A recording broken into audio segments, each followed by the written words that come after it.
En Syrie, le séisme qui a récemment frappé le nord du pays et son voisin turc a détruit un barrage dans la région d'Idleb, provoquant l'inondation du village de Al-Tloul. Au Liban, les yeux sont désormais rivés sur plusieurs retenues d'eau, comme celle de Balaa sur les hauteurs de Batroun et de Hamena dans le Kaza de Barabda. Leur construction a coûté des millions de dollars, alors que leur utilité pose toujours question.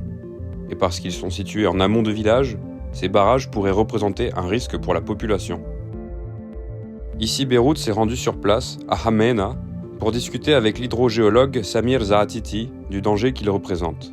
Mettre de l'eau en haut, en haut d'un village, ça c'est toujours dangereux. Le karst, c'est l'ensemble des roches carbonatées fracturées et fissurées et solubles dans l'eau. On ne conseille pas de faire des barrages sur des terrains comme ça.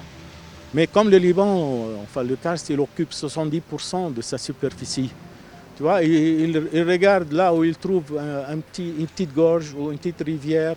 Ils essayent de fermer cette rivière. Or, la base de cette retenue-là, elle est tellement perméable. Donc, ce que tu mets en haut, là, ça va s'infiltrer. La qualité du ciment qu'on met dans les constructions de flottants est à côté d'une faille, à côté des grandes cassures causées par les séismes. Tu vois, c'est un grand danger et c'est de l'argent qui est perdu. Comme les autres projets, les 5 barrages qui étaient faits, Balaa, Sailha et Bekaa Kanaan et encore il y a Janneh.